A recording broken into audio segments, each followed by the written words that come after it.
championship record is equalled. Lewis Hamilton wins the Turkish Grand Prix and is a seven-time champion of the world. I got goosebumps. You heard it. Seven-time champion of the world. That's British Formula One driver Lewis Hamilton, who clinched an historic win on Sunday in Istanbul with 94 career wins. He has the most of any driver in the history of the racing series. Whoa. As the only black driver in Formula One, he has taken a knee and stood up for racial equality. First on CBS This Morning. I love when we can say it. I'm going to say it again. First, there he is on CBS This Morning to discuss his victory in the fight for change. We welcome you, Lewis Hamilton. I don't know if you can see me, Lewis, but I'm wearing the Mercedes color blue that you all wear. I'm so excited for you. So here I was cheering you on Sunday on the Upper West Side. I don't know if you could hear me applauding, but you started in sixth position, very unusual for you.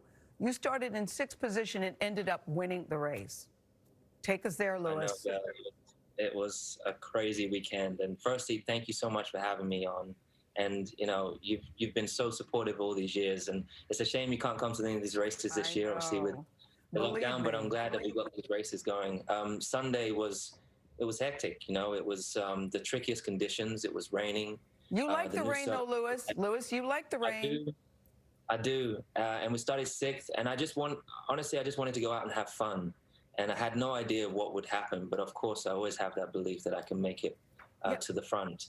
But all these obstacles came, and I did 50 laps on one set of tires, which is, I guess, very unusual. Done. You even ignored the team telling you come in and change tires. You didn't do that. But listen, lap 37, you took the lead. 37 out of 58, you took the lead. And you never looked back. But this is the thing that struck me. When you pulled in and you won, normally you hop out of the car, you greet your team, you greet your crew.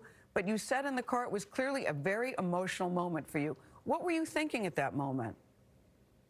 Honestly, you know, I've been racing for 27 years, and it's always been a dream to be not only in Formula One, but I watched Michael Schumacher win those 7 world titles, and it was such a far-fetched dream, but I kept believing that I could potentially get there. But you had the highs and the lows, and I think as I came across the line, the build-up over that last lap was you know, the fact that it was right in front of me. I just got to stay on the track, don't make mistakes, keep believing in yourself, and I did all the way. And so I just burst out in tears as I came across the line, and I just couldn't get out of the car because I just couldn't believe it, you know. Yeah. Were you thinking about your dad too? Yeah, just thinking about, you know, a lot of my life kind of flashed before my eyes, and particularly just knowing that my dad worked so hard, you know, at one stage, you know, having 4 jobs, and just having such belief. I felt like I finally accomplished what we set out to do, and hopefully he feels that it was worth the hard work. Well, 14 years ago, you started as the only black race car driver in Formula One. 14 years later, you are still the only black race car driver in Formula One. And you write this. You said, being the first black anything is a proud and lonely walk. Help us understand what it's been like for you.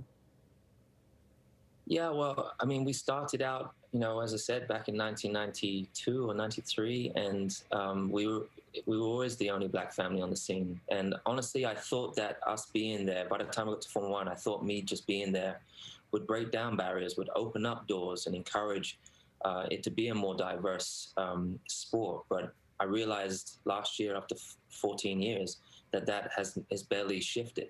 And so now you're speaking out about this, Lewis. Now you're speaking out. Yeah, I think it was difficult. I tried to speak about it in the past, but it was always, you know, there's always a bit of pushback, and it wasn't the easiest thing to speak about. But I think, particularly this year with the Black Lives Matter movement, there's been an awakening and an opportunity to use your voice. And I felt such a responsibility to my niece and nephew who are biracial, to all the young kids, particularly the, you know, black and the minorities out there that potentially feel they don't have a voice. I was like, I've got to use this platform to help encourage.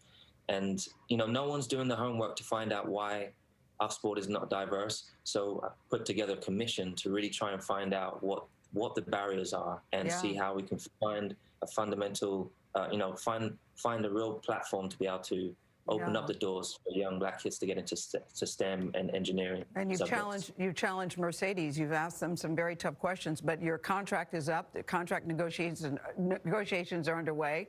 I love Toto Wolff too, who's the principal owner. Should Toto back up the truck, or are you thinking, Let's discuss this, fellas, because, there are rumors that you're thinking about walking away.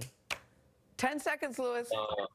I love doing what I'm doing, and I honestly, winning this 7th world title is an incredible thing, but I think we've still not won this fight for racial equality. Thank and so you, there's